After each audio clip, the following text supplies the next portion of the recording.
얼마 전에 이런 내용이 보도가 되었습니다. 떡국이 아주 엄청나게 위험한 식품이라는 보고가 나왔어요. 저는 그걸 보면서 굉장히, 저 떡국을 좋아하는데 너무너무 아주 좀 충격적인 보고였어요. 보니까 떡국이 각종 성인병, 암, 골다공증, 치매, 탈모, 노인병, 이것을 이제 유발시킨다는 겁니다. 근데 국내의 연구진이 이제 조사를 해서 보고했는데, 그 주요 원인이 뭐냐면은 떡국을 먹으면은 사람이 나이가 들기 때문이라고 합니다. 이스라엘의 길고 긴 역사는 아브라함에서부터, 믿음의 조상 아브라함에서부터 시작이 되는 겁니다. 창세기 11장 27절에서 28절 말씀 함께 읽겠습니다. 데라의 족보는 이러하니라. 데라는 아브라함과 나홀과 하란을 낳고, 하란은 롯을 낳았으며, 하란은 그 아비 데라보다 먼저 고향 갈대아에 있는 우르에서 죽었더라. 아멘. 당시의 고대인들이 최고의 축복으로 치는 것이 뭐냐면 다산입니다. 자녀를 많은 것. 다산이 바로 풍요입니다. 그래서 신상들도 보면 여신상이 주로 다산, 풍요, 다산과 풍요를 의미하는 여신상이 많이 있었다는 거예요. 자녀가 많으면 그게 가장 큰 축복이었어요. 왜요? 대가족이 되어야지 자기들 신변을 보호할 수가 있어요. 대가족이 되어야지 농사 지을 수가 있어요. 대가족이 되어야지 인력이 따라온다 그 말이죠. 유목을 할 수가 있어요. 그러니까 어떻게 하든지 자손이 많아야 되는 거예요. 이게 큰 축복이었다는 겁니다. 또 지역적인 전쟁이 일어난다 할지라도 또 가족들이 많아야지 또 그때는 군사가 되기도 하는 것이니까요. 그런데 데라 가족들은, 데라, 아브라함의 아버지 데라 가족, 이 데라의 가족들은 거의 초상집이었습니다. 아들이 3명이었는데 그중 1명은 아버지보다 먼저 죽었습니다. 그 다음 아브라함이 그 다음 장가를 들었는데도 자식이 없었습니다. 그러니까 걱정이 이만저만이 아니었습니다. 그 당시의 풍습은 자식이 아버지보다 먼저 죽는 것을 큰 수치로 여겨야 돼요. 그리고 또 집안에 자식이 없는 것은 큰 저주로 여겼다 이 말이에요. 창세기 11장 29절에서 30절 데라 가정의 분위기가 나옵니다. 한번 읽어보십시다. 아브라함과 나홀이 장가들었으나 아브라함의 아내 이름은 사레며 나홀의 아내 이름은 밀가니 하란의 딸이요, 하란은 밀가의 아버지며 또 이스가의 아버지더라. 사레는 임신하지 못하므로 자식이 없더라. 데라, 아브라함의 아버지 데라가 뭘 해서 먹고 사는 사람이냐면은 요 우상, 그러니까 다산과 풍요를 상징하는 여신상을 만들어서 팔아 먹고 사는 직업을 가진 사람이 아버지 데라였다 그 말입니다. 그런데 정작 자기 가정은 아들이 먼저 죽고 결혼해도 아들이 손이 없고, 그러니까 자기는 다산과 풍요에 상징하는 우상을 만들어서 그걸 팔아먹고 사는 장사인데, 실제로 그래서 돈도 많이 벌고 잘 사는데 그 지역에서 실제로 자기 가정이 꼴이 말이 아니었다 이 말입니다. 죽도록 벌어가지고 이 재산을 갖다가 자손들에게 물려줘야 될 텐데, 그런데 가문을 이어갈 생명이 나오지 않고, 그런데 자식들은 먼저 죽고 이런 일들이 일어나니까 늘 데라는 실제로는 이 장사를 하고 있으면서도 사람들의 따가운 눈총을 의식했을 거라 이 말입니다. 그래서 데라가 나중에는 견디다 못해가지고 고향을 떠나는 겁니다. 대대로 살아왔던 이 고향을, 그리고 가장 뛰어난 문명과 문화를 가진 이 도시를 결국은 떠나게 되는 것입니다. 그러니까 사람들은 볼 때 자기는 풍요와 다산을 상징하는 우상을 파는데 자기 가정은 오히려 복받지 못한 가정, 자손도 없는 가정, 어쩌면 저주받은 가정, 이렇게 보는 것 같으니까 그래서 그냥 여차저차 해서 살던 기반을 다 정리해가지고 대라는 가족들을 다 데리고 떠나는 것입니다. 우로에서 하란으로, 우로에서 하란으로 떠나는데 이게 몇 날, 며칠, 몇 년이 걸렸는지는 알 수가 없습니다. 많은 시간이 걸렸을 것입니다. 가는 길에 많은 위협이 있었을 것입니다. 목숨 걸고 유브라테스 강을 넘었습니다. 험산 전령도 넘었습니다. 그러니까 우로에서 하란까지 이 지도를 보면은 길이 한 1500km 정도 되는 겁니다. 1500km나 떨어진 하란 땅으로 데라는 가족들을 다 데리고 이사를 간 겁니다. 사람들이, 이 지역 사람들이 하란에 데라가 가족들을 다 데리고 왔을 때 아브라함의 가족들을 보고 뭐라고 했느냐면은 히브리 사람이라 이래 불렀다는 겁니다. 그때부터 히브리라는 말이 나온 겁니다. 히브리, 히브루가 무슨 뜻이냐면 강을 건너온 사람, 이 뜻이라 그 말. 그러니까 그들이 지금 이 강을, 유프라테스 강을, 그 큰 강을 건너서 지금 온 것입니다. 그래서 강을 건너온 사람, 히브리인은 바로 그 뜻입니다. 그러니까 이스라엘 사람들을, 외국 사람들이 이스라엘 사람들을 부를 때 그때부터 히브리 사람 이렇게 불렀습니다. 이스라엘 사람들도 자기들을 구분해서 말하기를 우리는 히브리 사람이라고 했습니다. 사도 바울이 그랬죠. 자기는 어떤 사람이라고? 히브리인 중에 히브리인이라고 했어요. 히브리인 무슨 뜻이라고 했습니까? 강을 건너온 사람. 실제로 아브라함은 유프라테스 강을 건넜습니다. 애굽에서 430년 동안 노예 생활하던 이스라엘 백성들은 홍해를 건넜습니다. 요단강을 건넜습니다. 이스라엘 백성들의 이 삶은 강을 건너는 것과 굉장히 밀접한 관계에 있다는 것입니다. 왜 우리가 이렇게 이스라엘의 역사와 아브라함의 여정을 알아야 하는가 하는 것입니다. 믿음의 조상 아브라함의 이야기가 바로 우리의 이야기라는 겁니다. 바로 나의 이야기라는 것입니다. 우리도 역시 세속의 강을 건넌 사람이라는 겁니다. 우리도 역시 세상의 강을 건너온 사람이라는 것입니다. 우리도 역시 옛사람은 죽고 새 사람이 되어 이 세속의 강을 건너온 새 사람이라는 것입니다.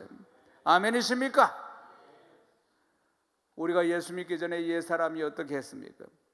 허물과 죄로 죽은 자라고 말씀하셨습니다. 죄의 세력에 사로잡혀서 원수마귀에게 종노로 하며 살았습니다. 제사라는 이름으로 귀신을 숭배하면서 살았습니다. 사주팔자 운명에 매여서 살았습니다. 이 세상 풍속에 매여서 살았던 자들 아니겠습니까? 속절없는 인생의 허무 속에 몸을 떨거나 외로움과 고독 속에 답답해하면서 인생은 무엇인가? 내 인생은 어디에서 시작해서 어디로 가는 것인가? 그렇게 속절없는 시간들을 보내었던 옛사람 아니겠습니까? 그런데 어느 날 주님이 우리를 부르셔서 거듭나게 하시고 새 사람이 된 것입니다. 강을 건넌 사람이 되었다는 것입니다.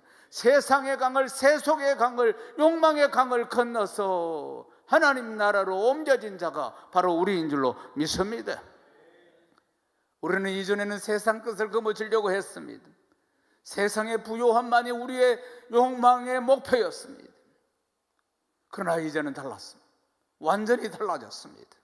우리가 강을 건넌 사람입니다. 하나님의 자녀입니다. 이것이 우리 그리스도인의 정체성인 줄로 믿습니다. 우리는 오직 하나님의 은혜를 사모하는 하나님의 백성임을 믿습니다. 사랑하는 여러분, 하나님의 백성이 되었다는 것은 내 지혜와 내 능력으로 된 것이 아닙니다. 이전에는 우리가 늘 육신의 정욕과 안목의 정욕과 이 세상의 자랑에 사로잡혀 살았습니다. 그러나 주님께서 십자가에 달려서 내 과거의 죄, 현재의 죄, 미래의 죄를 모두 다 담당해 주시고 그로 말미암아 우리는 흑암의 권세에서 벗어나서 사랑의 아들의 나라로 강을 건너서 옮기게 된 것임을 믿습니다.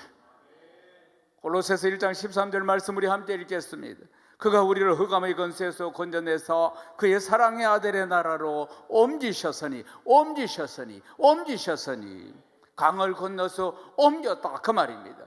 흑암의 나라에서 사랑의 하나님의 나라로. 사랑하는 여러분, 우리가 강을 건너온 사람입니다.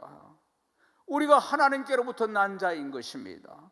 요한복음 1장 11절에서 13절 말씀도 함께 읽겠습니다. 자기 땅에 오매 자기 백성이 영접하지 아니하였으나 영접하는 자 곧 그 이름을 믿는 자들에게 하나님 자녀가 되는 권세를 주셨으니 이는 혈통으로나 육종으로나 사람의 뜻으로 나지 아니하고 오직 하나님께로부터 난 자들이니라. 아멘 아멘. 하나님께로부터 난 자들이라는 겁니다. 사랑하는 여러분, 강을 건너온 사람들이 바로 우리들입니다. 강을 건너는데 우리의 인간적인 노력이나 그리고 공로나 혈통으로나 육종으로 된 것이 아닙니다. 오직 하나님의 은혜로. 사랑하는 여러분, 데라 가족이 도착한 곳은 하란이었습니다. 그 당시 하란은 미탄니 왕국의 중심 도시였습니다. 하란도 여기에 문화와 문명이 꽃피고 있었습니다. 우로처럼 그렇게 발달한 곳이었어요. 문명이 발달할수록 하나님을 모르는 백성은 우상 숭배로 가득 찬 것을 볼 수가 있습니다. 하란이라는 말은 길목이라는 뜻입니다. 그러니까 하란이라는 이 땅덩어리는 메소포타미아 이 지중해 쪽으로 나가는 중간 도시, 지중해 쪽으로 나가는 중간 도시, 통상로가 교차하는 도시, 그러니까 상업적으로 굉장히 번성한 도시인 것입니다. 하란은 언제 완전히 멸망당하느냐 하면은 13세기에 징기스칸이 그때 몽골이 쳐들어와서 그때 완전히 폐허가 됩니다. 그런데 지금도 가보면은 하란 시대에 남은 유물들과 역사적인 흔적들을 볼 수가 있습니다. 성벽과 집터들이 있습니다. 보시면은 그 당시에 집은 흙으로 지었는데 지붕이 꽃갈 모양을 하고 있어요. 꽃갈 형태의 지붕인데 보면은 얼마나 그 당시에도 이게 과학적이었는지 이 지붕에 보면은 이 구멍을 많이 내놨어요. 보면은 이제 그리고 세모 형태로 생겼는데 뾰족한데 한풍구가 있어서 그러니까 이 더운 지역인데도 아주 이렇게 시원한 공기들이 순환할 수 있도록 집안에서 그렇게 집을 지었다는 것입니다. 아브라함의 가족들이 갈대아 우르 이 하란에 머물렀기 때문에 갈대아 우르를 떠나서 하란에 머물렀기 때문에 성경에 하란이라는 지명이 자주 나옵니다. 아브라함의 아들 이삭이 그러니까 아브라함이 며느리감을 어디에서 데리고 왔느냐 하면은 바로 이곳에서 데리고 왔습니다.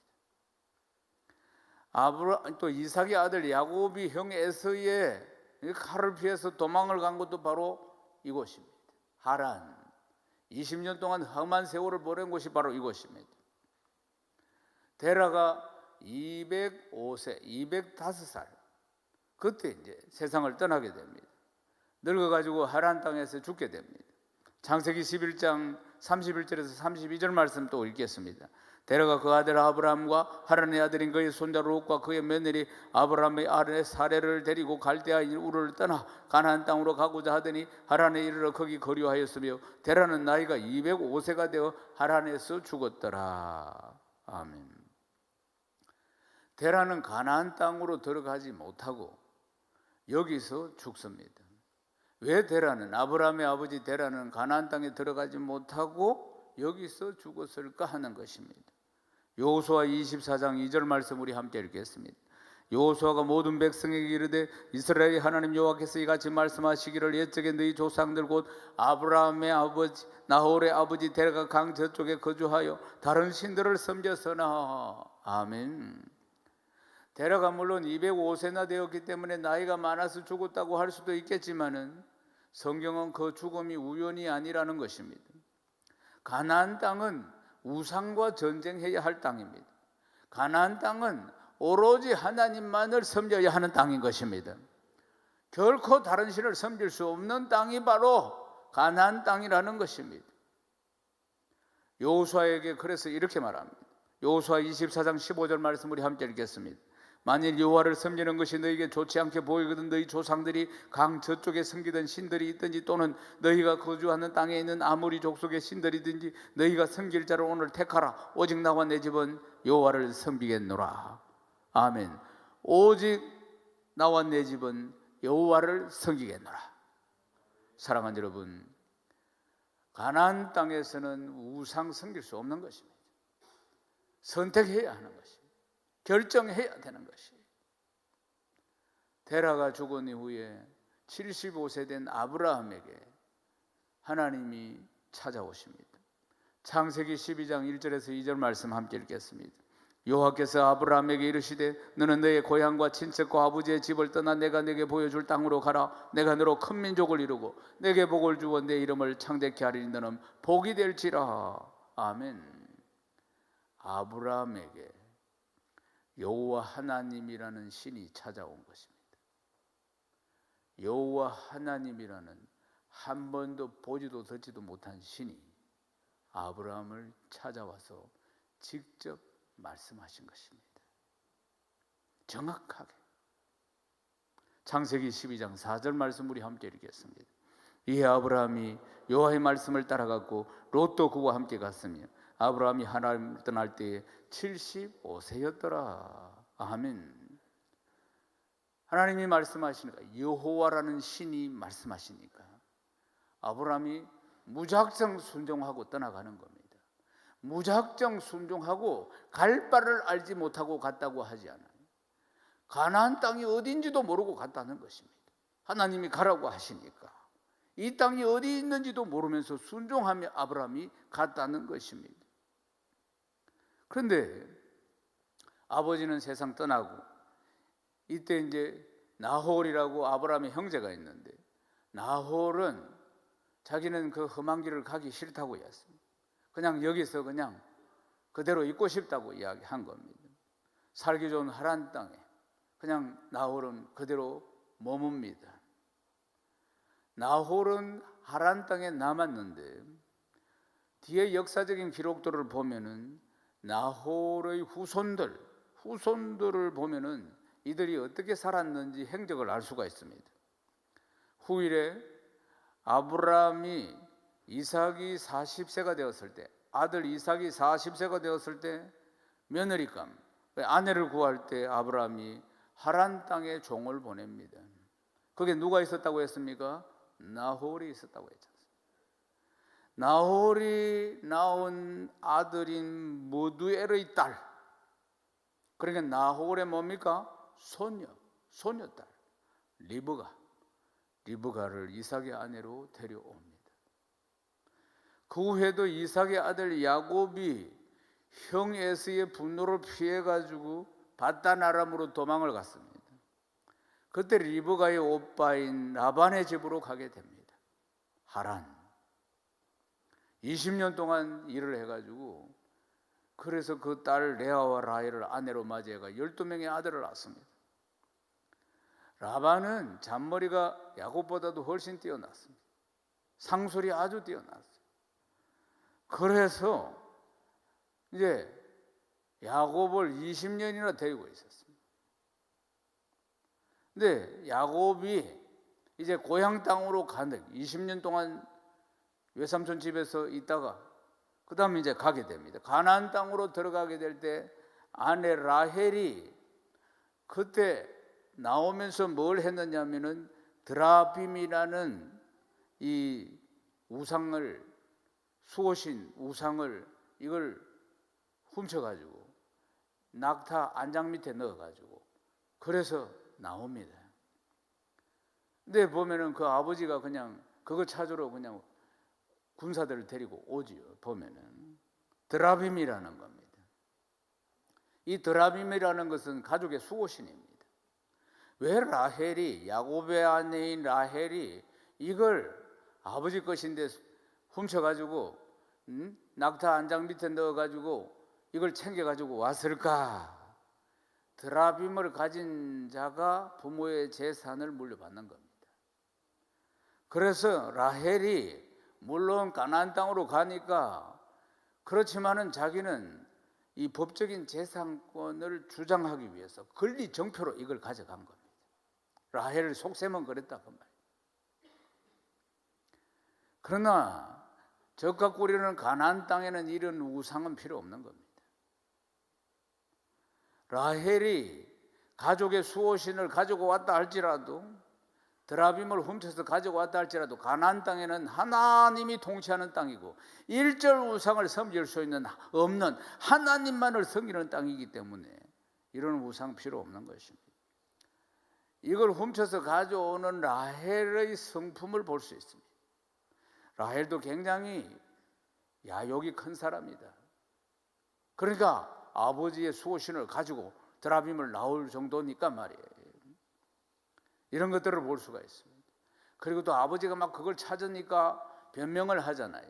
그러니까 이 처세술이 뛰어난 사람이다. 이런 것들을 성경을 통해서 찾아볼 수가 있습니다. 그러나 라헬도 역시 가나안 땅으로 들어가지 못합니다.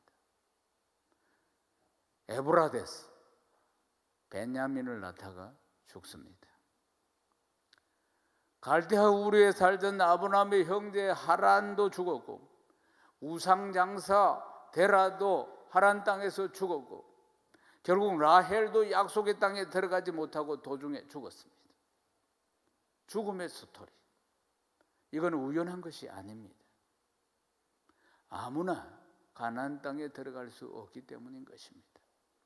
하나님이 아담에게 말씀하셨어요. 창세기 2장 17절 말씀 우리 함께 읽겠습니다. 선악을 알게 하는 나무의 열매는 먹지 말라. 네가 먹는 날에는 반드시 죽으리라 하시니라. 아멘. 사랑하는 여러분, 사람은 다 죽습니다. 육체적인 죽음이 있고 영적인 죽음이 있습니다. 영적인 죽음이 무엇인가? 육체적인 죽음은 수명이 다하면 죽는 것이고 영적인 죽음은 죄의 노예가 되어서 진노의 자녀가 되는 것, 그리고 하나님과의 관계가 다 끊어진 것, 이게 영적인 죽음이라는 것입니다. 왜 영적인 죽음이 찾아왔습니까? 하나님의 말씀에 대한 불순종, 그리고 하나님을 대적한 결과 이런 일들이 일어난 것입니다. 요한계시록 3장 1절 말씀 우리 함께 읽겠습니다. 사대교회 사자에게 편지하라. 하나님이 7영과 7배를 가지시니가 이르시되 내가 네 행위를 아노리. 네가 살았다 하는 이름을 가졌으나 죽은 자로다. 네가 살았다 하나 네가 죽은 자라고 이야기하지 않습니다. 영적으로 죽은 자라 그 말입니다. 육신은 숨을 쉬고 있어도 영적으로 죽은 자라고 사대교회를 향해서 주님이 말씀하고 계시는 것입니다. 하나님 말씀에 불순종하고 하나님을 대적하고 세상 것을 사랑하고 그것이 바로 우상 섬기는 것입니다. 그것은 영적으로 죽은 자입니다. 하나님보다 더 사랑하는 건 전부 우상이라고 했습니다. 그것이 무엇이든지 간에 사람은 반드시 하나님을 만나야 살아납니다. 하나님을 만나야지 그 죽은 영이 살아나는 것입니다. 하나님을 만나는 방법은 하나님 말씀 안에 있습니다. 사랑하는 여러분, 영적으로 죽은 사람은 하나님 나라를 누릴 수가 없습니다. 하나님보다 더 사랑하는 우상 가슴에 품고 우상 의지하고 우상과 더불어 마시는 이 세속적인 가치관을 가지고는 결코 하나님 나라의 그 부유하심과 풍성하심을 누릴 수가 없다는 사실입니다. 하나님과의 관계가 단절된 자는 영적으로 죽은 자입니다. 죽은 자는 사명도 없고 죽은 자는 하나님의 유업도 이을 수가 없습니다. 하나님보다 더 사랑하는 게 우상이라고 했습니다. 우상을 섬기고 다른 신을 섬기면 가나안 땅에 들어갈 수 없는 것처럼 세상을 살아가는 자는 결코 하나님 나라를 유업으로 받을 수가 없다는 것입니다. 요한일서 2장 15절 말씀 우리 함께 읽겠습니다. 이 세상이나 세상에 있는 것들을 사랑하지 말라. 누구든지 세상을 사랑하면 아버지의 사랑이 그 안에 있지 아니하니라. 세상을 사랑하는 것이 아니라 세계비전 두날개 프로세스로 양육받고 훈련받아서 믿음으로 세상을 이기는 사람이 되어야 할 줄로 믿습니다. 이 세상을 생육하고 번성하고 충만하고 정복하고 다스리는 자가 되어야 할 줄로 믿습니다. 요한일서 5장 4절 말씀 우리 함께 읽겠습니다. 무릇 하나님께로부터 난 자마다 세상을 이기느니라. 세상을 이기는 승리는 이것이니 우리의 믿음이니라. 아멘.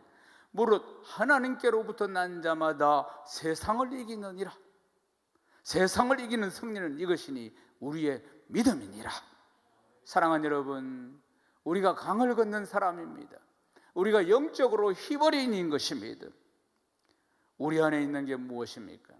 하나님이십니까? 아니면 세상입니까? 아니면 세속입니까? 우리를 주장하고 있는 것이 무엇입니까? 어떤 우상들이 우리의 중심을 차지하고 있습니까? 오늘 모든 우상들을, 하나님보다 더 사랑하는 것들을 다 버리고 새롭게 출발해야 할 줄로 믿습니다. 날마다 새로운 출발인 것입니다.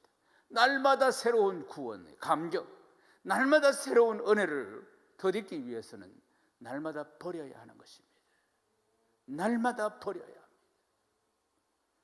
사랑하는 여러분, 하나님 나라의 부유하심과 풍성하심을 누리기 위해서는 세상 것들의 모든 욕망들을 버려야 하는 것입니다. 하나님께서 떠나라고 할 때 떠나야 하는 것입니다. 지고 있는 것을 놓고 떠나야 하는 것입니다. 새롭게 출발해야 합니다. 하나님 지금도 우리를 약속의 땅 가나안 땅으로, 하나님 나라로 우리를 부르시고 계시는 것입니다. 아무나 가나안 땅으로 갈 수 없습니다. 아무나 하나님 나라를 누릴 수 없습니다. 아무나 이 은혜의 자리에 올 수가 없습니다. 하나님 지금도 말씀하십니다. 우리에게 사랑하는 내 자녀야, 내가 너로 큰 민족을 이루고 내게 복을 주어서 네 이름을 창대하게 하리니 너는 복이 될지라. 그러기 위해서는 너는 너의 고향과 친척과 아베의 집, 세속을 떠나라. 그래서 내가 너에게 보여줄 땅, 약속의 땅, 믿음의 땅, 은혜의 땅으로 가라. 이 음성이 들려오기를 주의 이름 축원합니다. 말씀을 마무리하겠습니다. 하나님께서는 우리 인생을 전적으로 책임지십니다. 전적으로 사랑하십니다. 이제 우리는 영적으로 산자가 되어서 온전한 믿음을 회복해야 합니다. 하나님만으로 만족하고 복음 전하는 것 외에는 소망이 없는 삶을 살아야 할 줄로 믿습니다. 우리가 진정한 히브리인입니다. 강을 건너온 사람이란 영적인 히브리입니다. 영적인 아브라함의 자손이라는 사실입니다. 전적으로 성령님을 의지해서 세상을 이기고 믿음으로 승리하는 우리 풍성한 가족들 되시기를 주님의 이름으로 축원합니다.